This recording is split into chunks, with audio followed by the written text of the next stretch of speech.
Oke, Assalamualaikum warahmatullahi wabarakatuh. Selamat malam Sobat Sehat semua. Jumpa lagi malam ini bersama Tarek Barasaba di Telemedicine Talk yang pertama ya. Hari ini kita sudah kedatangan Dr. Sastia Rahma, spesialis paru ya, dan nanti insya Allah akan bergabung lagi rekan yang lain ya. Gimana kabarnya? Alhamdulillah sehat. Oh iya, sehat, ya? Selamat Hari Raya Idul Adha. Oh iya, betul. Hari ini kita bertepatan dengan Hari Raya Idul Adha ya. Jadi ini spesial nih, Telemedicine Talk yang pertama bertepatan dengan Hari Raya Idul Adha tahun 2020 ya. Jadi bersejarah ya. Hari ini kita akan ngobrolin topik yang paling hits saat ini yaitu COVID ya. Dan kalau bicara tentang COVID nih langsung sama orangnya nih yang bertugas di lapangan menangani COVID ya. Oke, selamat malam Dr. Yoga. Kita kedatangan tamu kedua, Dr. Yoga Waranugraha, spesialis jantung dan pembuluh darah ya. Ini kita sudah mulai diskusinya. Jadi tadi kita bicara tentang ini Mas Yoga. Kita bicara tentang COVID-19 ya, topik yang lagi hit saat ini. Ya, sebenarnya COVID itu penyakit apa sih gitu? Mungkin teman-teman di sini, sobat sehat di sini ingin tahu gitu. COVID itu penyakit apa gitu? Silakan, mungkin bisa Mbak Sastia mungkin ya yang menjawab ya. Memang masih banyak sih yang masih bingung, namanya kok aneh sih, kok COVID gitu loh. Biasanya kan penyakit itu namanya apa, typhoid atau penyakit yang lain. Apa sih namanya COVID? Sebenarnya COVID adalah singkatan dari Coronavirus Disease 2019. Artinya penyakit yang disebabkan karena virus corona yang ditemukan di tahun 2019, disingkat COVID-19. Jadi nama ini diberikan oleh WHO waktu itu. Resmi disebut sebagai COVID-19.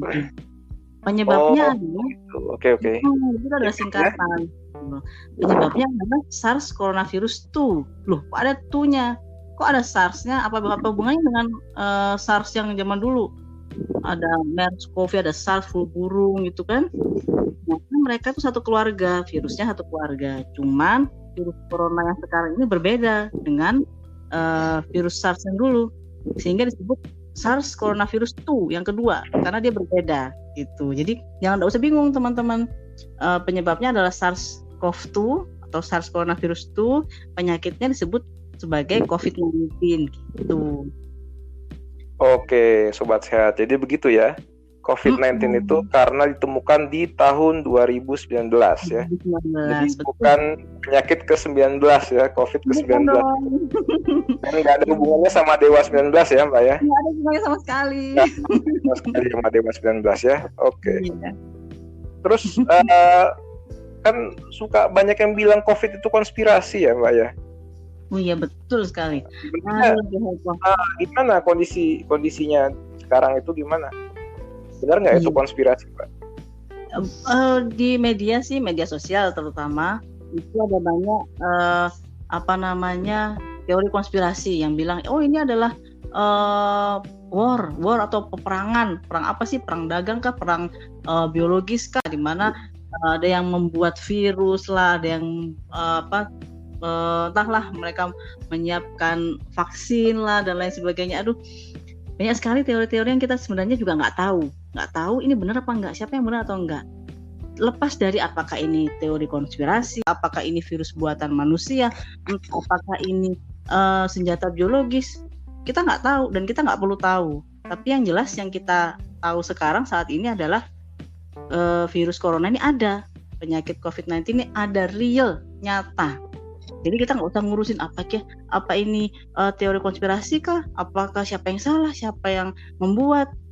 Tujuannya apa? Udah nggak usah dipikirin terlalu jauh. Bukan wewenang kita gitu. Dan kita nggak mungkin bisa menguak atau mengungkap gitu loh. Tapi yang jelas sekarang penyakit COVID-19 ini ada, real, nggak bisa dipungkiri, nyata gitu loh. Jadi saya kira nggak usah dipusingin lah konspirasi kah, apa yang jelas penyakitnya real ada gitu. Oke, gitu ya sobat sehat ya. Jadi penyakitnya real, benar-benar terjadi ya. Masalah apa yang terjadi di balik itu ya, it's not our business ya. Iya betul, it's not our business. Kalau kondisi sekarang itu gimana sih COVID itu sebenarnya? Kan katanya udah new normal, udah katanya hati-hati terhadap apa puncak kedua gitu. Apakah emang sekarang tuh sudah menurun gitu kurvanya, jumlah kasusnya apakah sudah menurun gitu? Itu gimana? Iya, jadi untuk saat ini memang entahlah apa sekarang ini sudah disebut zaman fitnah kah, zaman apa ya nggak ngerti, karena informasi saat ini kalau dari sudut pandang saya sebagai dokter yang merawat pasien saya yang COVID ada banyak, tapi kenapa yang diberitakan, yang dilaporkan di media sosial baik yang resmi milik pemerintah maupun yang media sosial sosmed itu berbeda dengan yang saya alami gitu loh. Karena memang saat ini kan influencer bikin statement asal banyak followernya semua jadi percaya gitu loh. Sedangkan iya, karena ketika yang mengatakan kebenaran tidak ada followernya, ya nggak ada yang percaya. Nah, pribadi saya saat ini kan berpraktek di Rumah Sakit Universitas Brawijaya, kemudian di Rumah Sakit Mitra 5 di Kabupaten, dan di Rumah Sakit Saiful Anwar. Kasus COVID yang saat ini ada di ketiga rumah sakit tersebut itu sangat jauh meningkat jumlahnya. Dan dari hasil sekian yang pasien yang diperiksa, kalau dulu di awal-awal itu sebelum new normal yang positif mungkin nggak sampai 50%, sekarang 50% lebih yang positif. Ada karena saya dokter paru, ada perhimpunan dokter paru di Malang. Kami membuat grup WhatsApp sendiri di mana masing-masing dokter paru itu setiap hari kami mengupdate berapa jumlah pasien yang kami rawat, berapa ruangan yang tersedia, berapa ruangan yang kosong, dan ternyata hampir semua penuh. Jadi jumlah kasus kalau di Malang ini, walaupun saya tidak bekerja di rumah sakit yang lain, tapi saya tahu data-datanya di Malang ini jumlahnya semakin bertambah, dan banyak yang tidak kebagian rumah sakit, tidak bisa dirawat di rumah sakit karena tidak ada tempatnya gitu. Jadi apakah ini new normal? Gimana ya, susah jawabnya. Susah jawabnya, karena sebenarnya kapan kita bisa bilang ini suatu kenormalan lagi gitu ya, karena memang kasusnya masih meningkat. Ketika disebut gelombang kedua itu setelah ada gelombang pertama puncak, kemudian turun kan, kemudian naik lagi, betul. Nah ini puncaknya aja belum tahu, belum kelihatan puncaknya ya, betul sekali. Entah masih sampai kapan ini ya.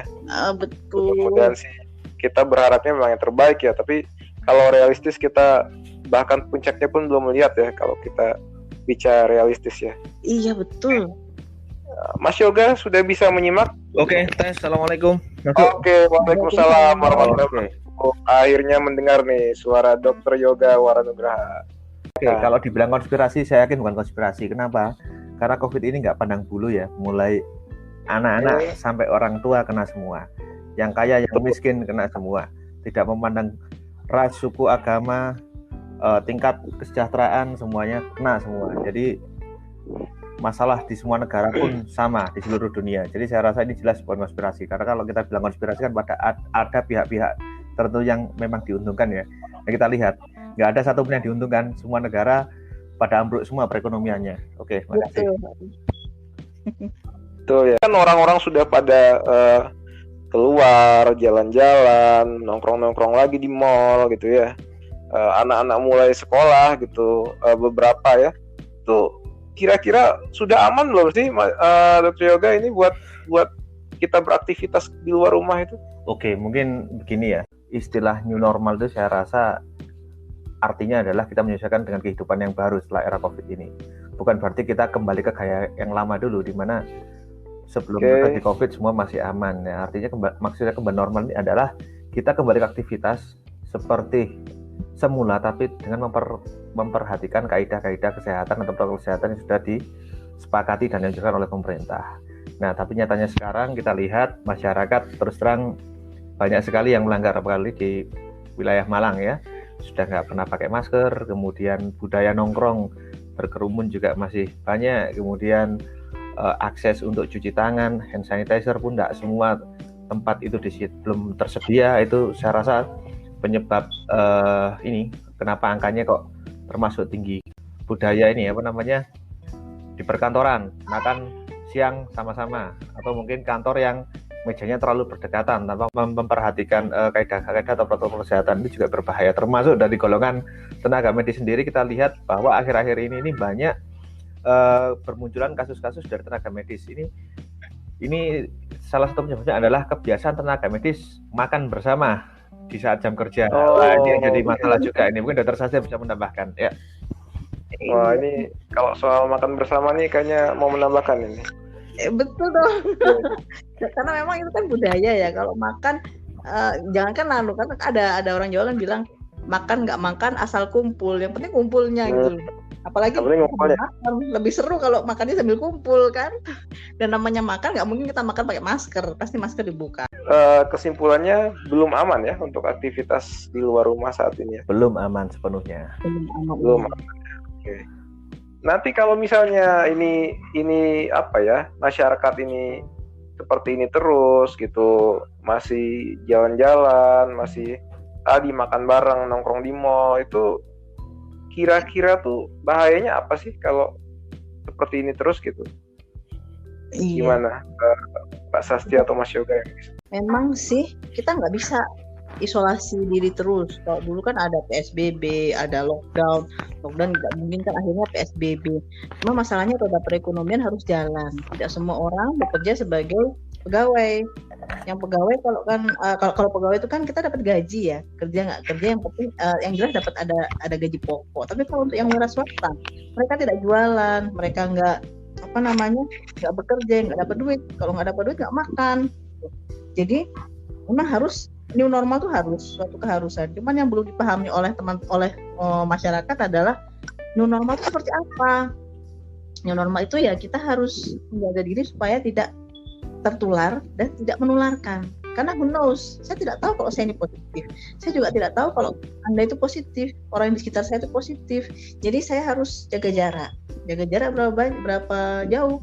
Kalau saya sih gampangannya kalau saya menjelaskan ke pasien seperti kita merentangkan tangan. Kalau ada yang bilang 1 meter, 2 meter, aduh susah banget sih ngukurnya. Pas harus bawa meteran, 1 meter, agak jauh-jauh dong, 1 meter. Enggak, gak usah gitu, sudah satu rentangkan tangan aja. Oh kayak gini, agak jauh sih, tapi kan lebih baik agak jauh daripada kalau kita terlalu dekat. Kemudian yang kedua, selain jaga jarak, juga harus pakai masker. Masker tidak perlu masker yang mahal-mahal. Aduh sekarang kan masker ada masker kain, ada motif-motif, ada macam-macam. Sudahlah pokoknya ditutup. Dan ditutup tidak hanya di mulut. Ya gimana lagi, itu namanya new normal. Kita harus jaga diri dan menjaga supaya tidak menulari orang lain karena belum tentu saya ini negatif gitu. Kemudian selain jaga jarak, pakai masker, kita juga harus meningkatkan hygiene itu kebersihan, sering-sering pegang-pegang duit ya dari kasir, belanja apa pegang duit, cuci tangan lagi. Habis naik Grab kan pegang itu handle pintu, cuci tangan lagi. Kemudian habis dari mall pegang-pegang baju, pegang-pegang etalase toko, cuci tangan lagi. Itu yang harus dibiasakan. Ya, orang-orang yang nggak paham kan itu. Oke. Kita menyapa Dr. Perdana Aditya dulu nih yang baru bergabung. Halo Dr. Adi. Halo Dr. Tarek, Dr. Yogi, Astia. Halo, assalamualaikum bos. Selamat datang. Assalamualaikum warahmatullahi wabarakatuh. Iya, ini podcast pertama kita bertepatan dengan Hari Raya Idul Adha ya. Saya punya pertanyaan nih buat Dr. Adi nih. Ini apa sih efeknya kalau maaf ya? Kalau masyarakat di terlalu santai ini efeknya gimana nih nanti nih, Mas Adi nih? Ya, seperti tadi teman-teman yang lain juga sudah menyampaikan ya bahwa marilah masalah ini jadi masalah bersama kita gitu. Jadi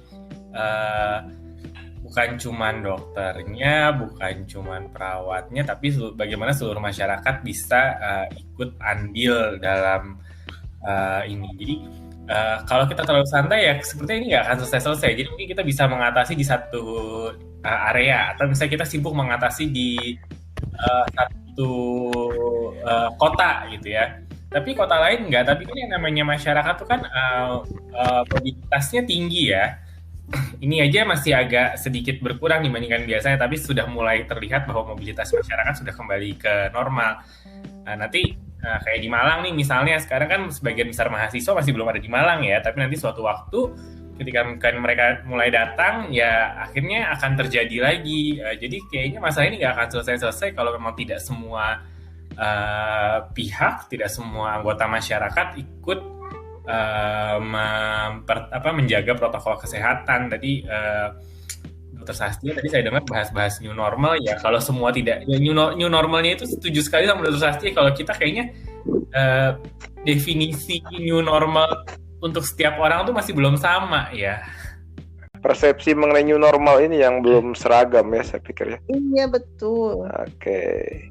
Gimana menurut Mas Yoga? Ya, kembali lagi kalau kita kembali kepada agama, Allah yang menciptakan virus, dan yang akan memudahkan virus itu adalah Allah itu sendiri. Tetapi kita sebagai manusia, sebaik-baiknya manusia adalah orang yang selalu berusaha. Artinya kita berusaha bagaimana beradaptasi dengan kehidupan yang penuh dengan COVID seperti saat ini. Salah satunya adalah mematuhi protokol-protokol kesehatan sehingga kita bisa menekan angka penularan dan angka kesakitannya. Terima kasih. Oke. Itu bagus gitu. Sudut pandang religius ya. Tapi betul ya, memang ini ya bisa jadi salah satu motivasi lah supaya kita bisa mengikuti protokol kesehatan. Kan ada orang yang aduh lah sudahlah, kena COVID nggak kena COVID itu takdir gitu kan. Ya takdir, betul sih takdir. Cuma kan kalau sudah berusaha dengan nggak berusaha tuh beda gitu loh.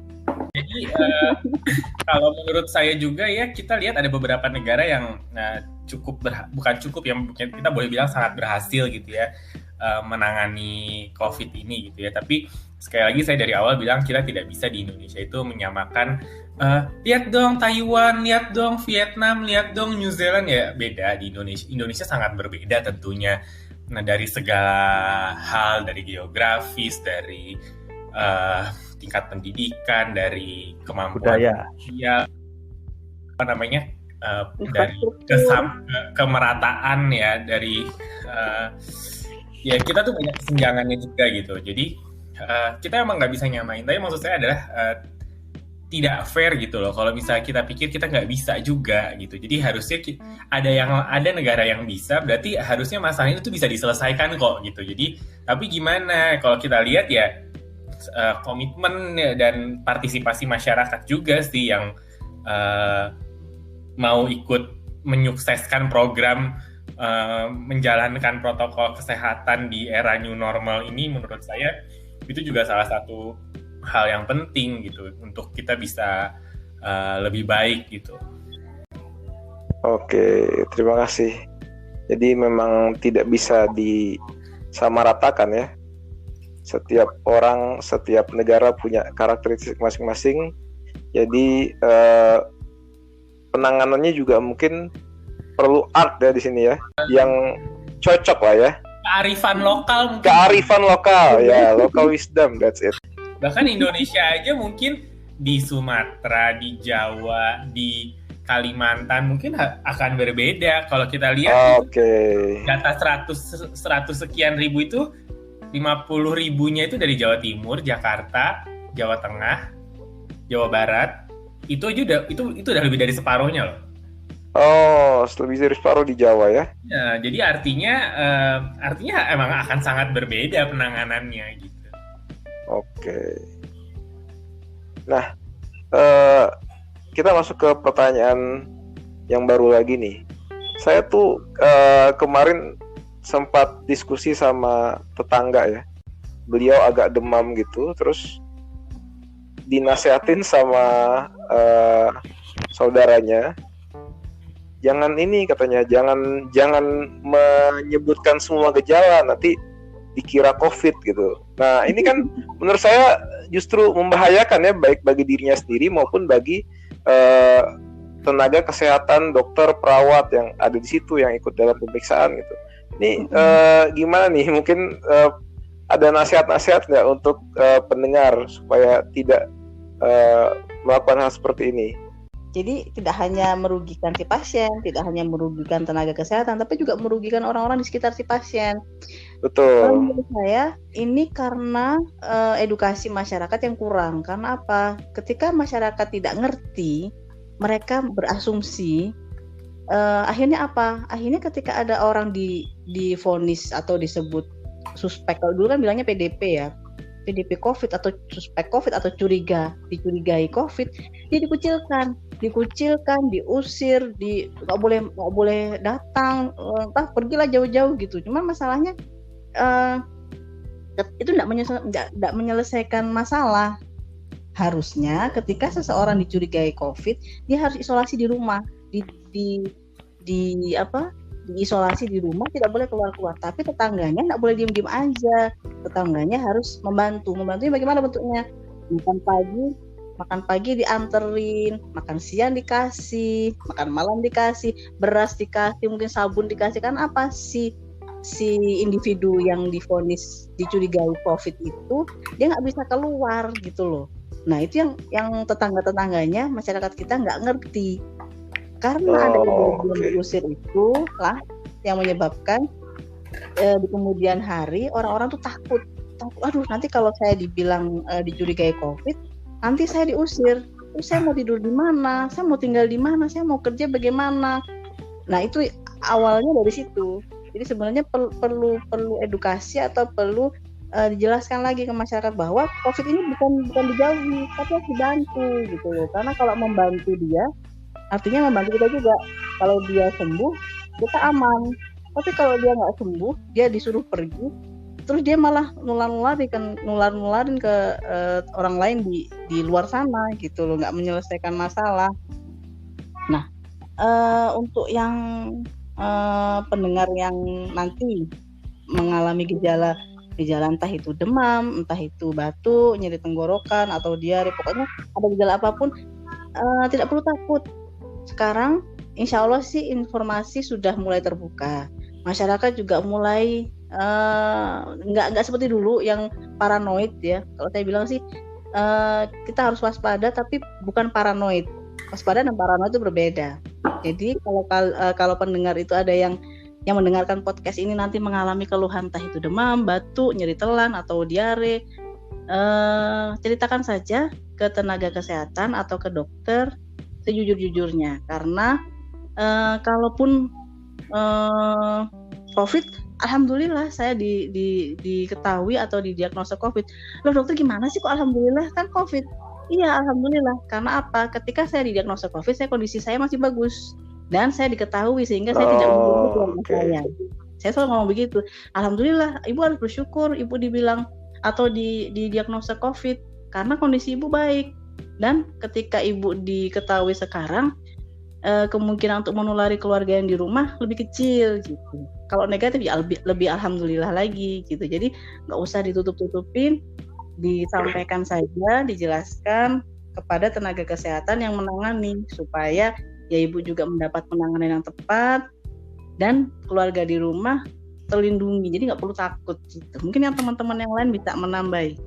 Enak ya jadi tetangga dokter Sastia. Iya. Makanan tadi kan makan pagi dianterin gitu kan. Luar biasa emang. Silakan yang lain ada tambahan nggak? Tadi kan sudah dibahas tadi bagaimana itu pentingnya deteksi dini ya tadi. Ketika terdeteksi lebih dini, justru orang lain itu jadi tercegah gitu kan, terutama keluarganya gitu kan. Itu terdeteksi pada tahap yang awal sehingga penanganannya lebih awal sehingga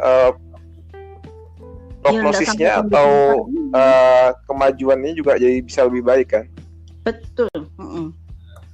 Oke, silakan mungkin Dokter Adi atau Dokter Yoga. Ya, boleh deh. Jadi sebenarnya sih nggak cuma pada COVID ya. Jadi seringkali juga kan kadang-kadang pas Ya. datang ke dokter, habis itu cerita tuh separuh-separuh. Nanti takut ketahuan sakit ya. Jadi sebenarnya pertanyaan pertama adalah tujuannya ke dokter tuh mau apa sih? Mau ngapain ya? Iya. Kalau nggak mau ketahuan sakitnya terus mau ngapain gitu ya? Mau ngapain sih gitu. Jadi kalau misalnya punya keluhan apa ya diceritain aja. Jadi kan sering juga tuh ada pasien datang dia udah bawa hasil, udah periksa kemana gitu ya. Tapi pas cerita ke kita tuh nggak cerita ngomong-ngomong gitu habis itu tiba-tiba ya kayaknya gini ya saya periksa lab dulu ya terus begitu dia dok saya sudah periksa lab loh kenapa nggak cerita sih dari awal ya pengen tahu aja dulu gitu loh. Jadi sebenarnya gimana gitu. Jadi ya tadi satu tujuannya berobat tuh apa? Kalau emang tujuannya berobat kan ya kalau saya sih berpikirnya kalau orang mau berobat tuh ya pengen ketahuan sakitnya, pengen diobatin kan gitu ya. Jadi ya cerita adanya. Terus yang kedua mungkin yang membuat kekhawatiran orang buat bercerita adalah mungkin pemberitaan juga kurang berimbang ya. Memang kita taunya yang menyeramkan dan segala macam, tapi memang menyeramkan iya setuju. Tapi mungkin pemberitaan yang lebih berimbang artinya apa? Misalnya itu angka di Jawa Timur 20.000 sekian itu berapa sih yang tanpa gejala? Karena kan sekarang klasifikasi baru begitu ya bener ya Dokter Cynthia ya. Ada yang confirm tapi dia tidak bergejala atau asimptomatik gitu ya. Nah, berapa sih sebenarnya sehingga orang tuh jadi juga satu dia tidak berpikir bahwa kalau dia tidak bergejala dia tidak membawa virus.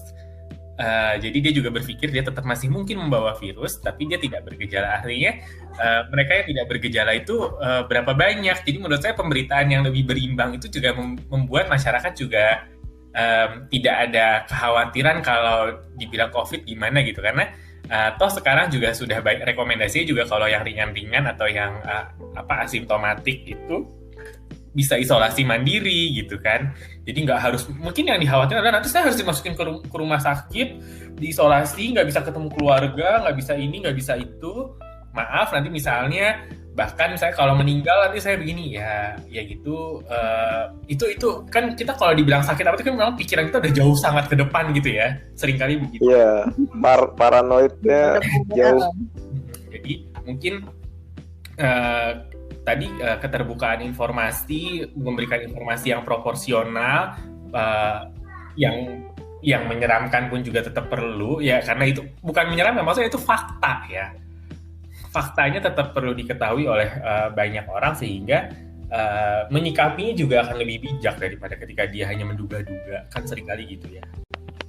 Oke, jadi berimbang ya. Jadi tidak terlalu paranoid tapi tidak terlalu santai juga ya gitu kan. Ya, jadi memang apa adanya aja gitu. Apa adanya aja. Oke. Tapi bukan paranoid. Beda antara waspada dan paranoid. Kalau paranoid betul. Itu udah takut, diri kepikiran buruk udah muncul duluan banyak. Kalau waspada beda. Kita menghadapi tapi dengan APD, maksudnya pakai masker, pakai hand sanitizer, terus jaga jarak. Itu namanya waspada. Tapi kalau paranoid belum apa-apa udah takut duluan, nggak mau, takut itu. Iya. Oke, assalamualaikum. Mas Yoga. Ya, mungkin tadi Dr. Sastia dan Dr. Perdana Aditya cerita tentang sudut pandang mereka sebagai tenaga kesehatan ya. Kalau saya mungkin berada di dua sisi. Mungkin saya juga pernah jadi pasien COVID ya.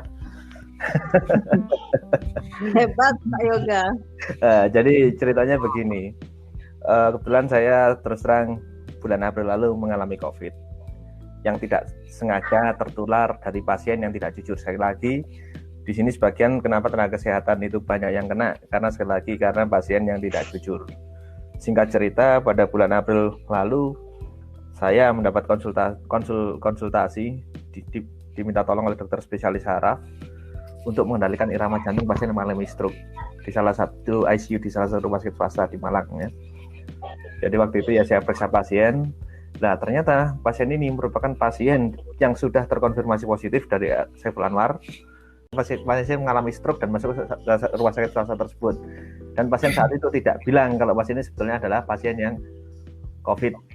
Nah, cerita pasien tersebut meninggal ya karena memang kondisinya sudah berat di ICU.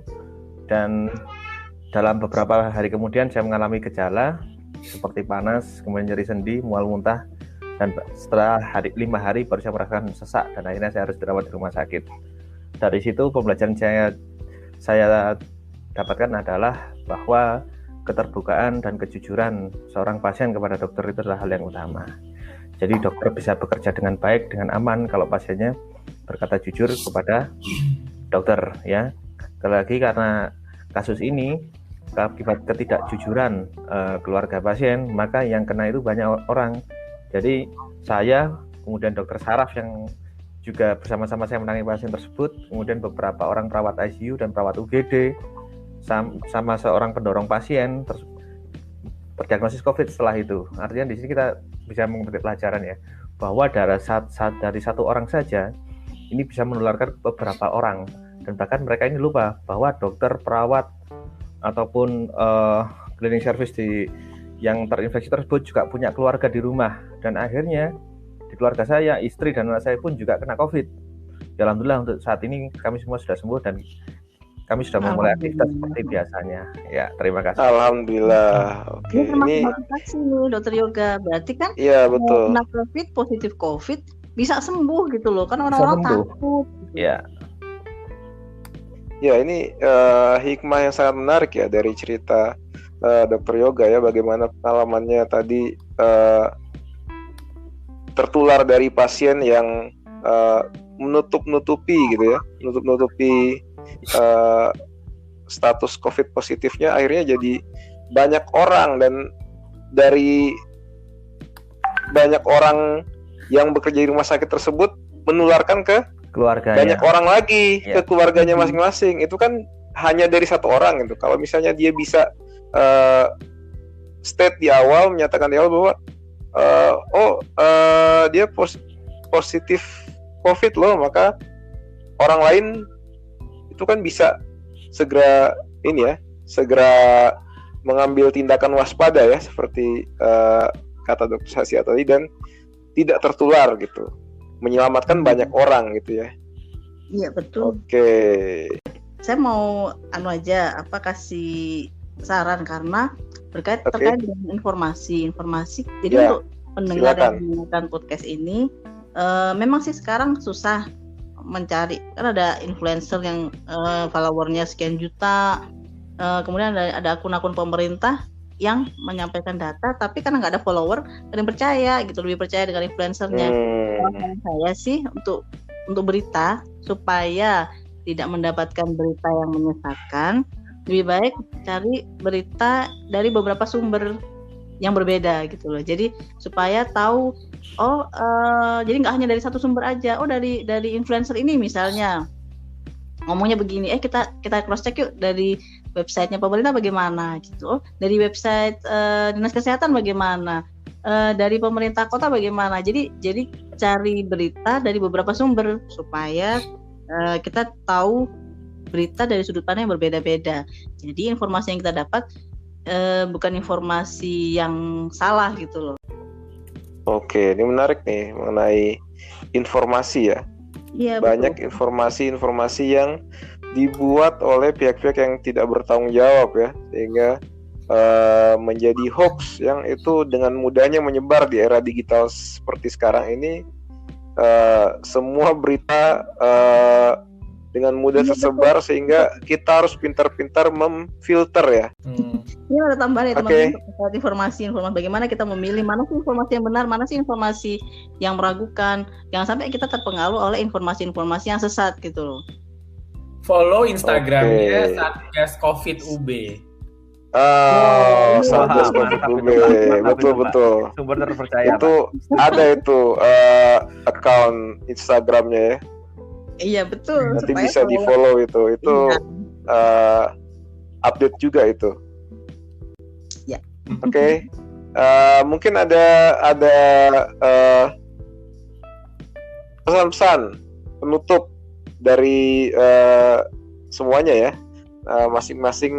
Masing-masing memberikan pesan-pesan penutup untuk pendengar pada umumnya, dan mungkin kan ini nanti yang banyak mendengarkan ini adalah teman-teman mahasiswa FK ya.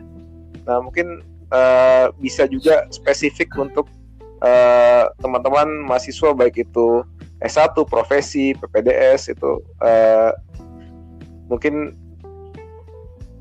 teman-teman di sini punya pesan-pesan khusus. Silakan. Siapa duluan nih? Siapa duluan? Dr. Yoga dulu mungkin. Oke, terima kasih. Jadi begini ya teman-teman sekalian. Jadi COVID ini adalah masalah dunia saat ini. Ya, jadi siapapun yang ada di muka bumi ini pasti ada ancaman untuk terkena. Jadi artinya sikapi new normal dengan bijak. Artinya tetap melakukan aktivitas, tapi taatilah protokol-protokol kesehatan. Bagi teman-teman untuk kalangan medis, untuk adik-adik koas maupun mahasiswa atau teman-teman PPDS, ini adalah perjuangan kita bersama. Jadi pada prinsipnya tidak ada tentara yang tidak akan tertembak ketika perang, dan tidak ada pilot yang akan terhindar dari risiko kecelakaan pesawat, dan tidak ada dokter atau tenaga kesehatan yang tidak akan pernah tertular penyakit dari pasien. Artinya risiko itu ada. Yang perlu kita lakukan sekarang adalah bagaimana mengantisipasi. Salah satunya adalah gunakan protokol kesehatan, gunakan APD sesuai dengan levelnya ketika teman-teman bekerja di rumah sakit. Yakinlah teman-teman tenaga kesehatan sekalian, kita adalah orang-orang yang terpilih, dan insya Allah perjuangan kita menghadapi COVID ini akan menjadi amal jariah yang kelak akan memberatkan amal ibadah kita sehingga kita nanti bisa diterima Allah di surganya. Amin. Amin. Terima kasih. Jadi karena ini kan telemedicine dari UB nih ceritanya. Jadi ya, betul. Jangan lupa belajar. Karena kan kalau kita tuh terlena work from home, tapi belajarnya dikit-dikit aja. Sebenarnya belajarnya harus lebih banyak. Karena apa? Kita jangan sampai kompetensi kita, knowledge kita jauh merosot dibandingkan dengan yang normal dulu. Gak bisa, minimal sama lah, atau kalau bisa lebih banyak, karena kita bisa baca lebih banyak, kita bisa searching lebih banyak, bisa mencari ilmu lebih banyak di rumah. Jadi untuk mahasiswa-mahasiswa jangan lupa tetap belajar di rumah, jangan leha-leha aja, anggap ini adalah kuliah beneran tapi kuliahnya di rumah gitu. Kemudian pesan saya adalah jaga diri bukan untuk diri sendiri, tapi untuk kamu, untuk aku, untuk kita semua. Dan jangan lupa berdoa karena COVID ini yaitu tadi, COVID adalah ciptaan Tuhan. Siapa yang kena sudah ditentukan oleh Tuhan. Tugas kita bukan menghindari atau mengobati, tugas kita hanya berusaha. Hasilnya kita serahkan kepada Tuhan Yang Maha Esa. Saya kira itu. Oke, terima kasih Dr. Sastia. Beda nih, mamah dedehnya FKUB ya. Oke, silakan Dr. Adi. Ya, makasih dok. Jadi kalau saya sih pesannya satu, ketika di rumah coba kita mungkin bisa berpikir tadi apa yang sudah disampaikan oleh Dr. Yoga, Dr. Sastia. Kita pikir yuk bagaimana apa yang mungkin bisa kita kerjakan juga buat orang di sekitar kita. Jadi mudah-mudahan kita juga bisa mengedukasi keluarga kita gitu ya, karena di awal-awal juga kerjaan kita itu di WA sama kenalan, di WA sama pasien, di WA sama siapa, semuanya kerjaan kita adalah menapis hoax ya akhirnya. Ya betul. Jadi mungkin terutama di grup WA keluarga itu. Iya, jadi mudah-mudahan adik-adik juga sudah bisa mulai mengambil peran itu gitu, karena tadi bagaimana mengelola informasi yang ada tadi sudah banyak disampaikan oleh teman-teman juga. Jadi satu itu. Yang kedua, sama seperti yang dengan Dr. Sastia sampaikan tadi, saya juga sering mengingatkan, yuk ini suatu hal yang baru loh buat kita. Jadi semua yang belajar tentang COVID itu starts from zero gitu. Jadi artinya siapapun bisa mendapatkan hal yang sama di saat ini gitu. Nah, tidak menutup kemungkinan di saat nanti adik-adik jadi dokter, mungkin tidak berharap, tapi kan tidak menutup kemungkinan akan ada pandemi yang baru lagi. Jadi ya belajarlah baik-baik gitu. Jadi kayak ini COVID nggak ada yang tahu kok. Jadi kalau boleh dibilang this virus itu mengecoh kita, menipu kita gitu ya. Kita berpikir ini begini, nanti tiba-tiba di tengah jalan ya muncul ternyata nggak cuma masalah respirasi. Tiba-tiba ada yang diare, ada yang itu. Jadi begitu terus. Jadi kita semua kayak dibuat aduh ini virus maunya apa sih gitu. Nah jadi artinya memang benar ya kalau misalnya dulu kan mungkin dulu pas awal masuk kuliah di kedokteran diingetin, bener mau jadi dokter tuh long life learning loh, gini-gini. Ya sekarang dibuktikan gitu. Jadi kalau kalian nggak percaya ya sekarang ini buktinya gitu. Saat ini semua belajar lagi. Ya begitu, jadi belajar yang baik gitu. Karena kalau misalnya nanti suatu waktu ketemu beginian lagi, ya mudah-mudahan kalian sudah lebih siap daripada kami saat ini. Oke, terima kasih Mas sekali pesan-pesannya.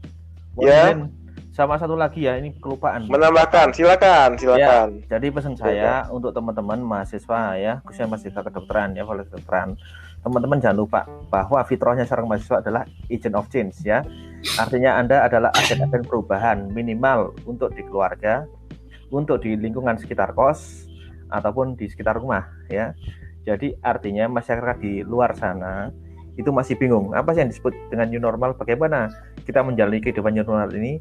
Maka dari itu tugas teman-teman mahasiswa sekarang saya titipkan tugas sebagai edukator terhadap mereka. Berikanlah mereka contoh-contoh yang baik mengenai bagaimana protokol kesehatan itu dilakukan, sehingga dengan demikian Anda berperan dalam mengurangi penyebaran coronavirus ini. Terima kasih. Mahasiswa sebagai sebagai influencer ya, balik lagi ya. Sebagai influencer juga harus bisa ya menyebarkan fakta-fakta ya. Jadi bukan cuma sekedar pansos aja ya. Kalau sekarang tuh ada istilah pansos itu, panjat sosial gitu. Mau yang di-share apapun, yang penting follower gue nambah gitu. Nah itu bahaya itu. Iya, itu saya juga dapat dari teman-teman mahasiswa itu istilah pansos. Oke. Terima kasih Dokter Yoga, Dokter Sastia. Iya. Oh, mau ada tambahan lagi Dokter Sastia, silakan. Enggak sih, saya usul nanti ada jilid 2 karena apa? Ini kan baru dan saya kira bagus sekali ada podcast macam begini sehingga bisa mengedukasi setidaknya mahasiswa kita atau masyarakat awam di luar sana. Dan ada masih banyak yang belum kita bahas, seperti misalnya rapid test. Itu apa sih artinya? Orang-orang itu kan paranoid, ada yang gerakan menolak rapid test, kami menolak, tidak mau. Jangan rapid test atau apa sih namanya isolasi mandiri. Setelah isolasi mandiri berarti saya sudah nggak menular dong. Itu kayaknya perlu dibahas lagi gitu loh, supaya tidak ada ketakutan dan tidak ada tanda tanya lagi di masyarakat kita gitu. Iya betul. Nanti ya insya Allah nanti kita mudah-mudahan kita bisa buat lagi ya podcast edisi berikutnya, karena ini kan memang edisi pertama, edisi perdana. Wah, jadi nama Mas Adi ya, edisi perdana. Edisi perdana nanti kita harapkan ini bisa continue, bisa sustain gitu, sehingga terus-menerus bisa kita lanjutkan ya. Apalagi kalau ngomongin COVID ini bisa panjang banget ya.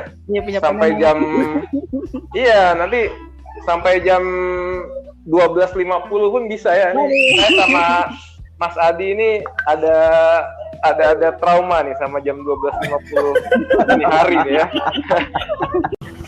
Oke.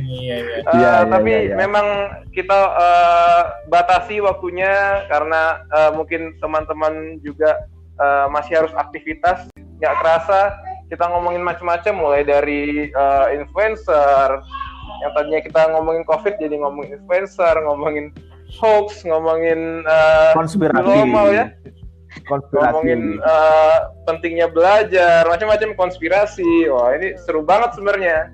Saya juga sebenarnya masih pengen bicara lebih lama, cuma ya tadi kita harus membatasi, kalau enggak nanti 12.50 balik lagi. Oke. Terima kasih semuanya atas kesediaannya untuk ngobrol-ngobrol bareng malam ini. Nanti podcastnya kita share, mudah-mudahan banyak respon positif dari audiens. Mudah-mudahan ini juga bermanfaat buat masyarakat luas, sehingga bisa jadi amal jariah lah dia. Bisa jadi amal jariah buat teman-teman di sini. Oke. Saya mewakili Dr. Sastia, Dr. Perdana Aditya, dan Dr. Yoga mengucapkan terima kasih atas atensi dari Sobat Sehat yang mendengarkan Telemedicine Talk malam ini. Saya Tarik Barasaba. Assalamualaikum warahmatullahi wabarakatuh. Over and out. Waalaikumsalam warahmatullahi wabarakatuh. Wabarakatuh.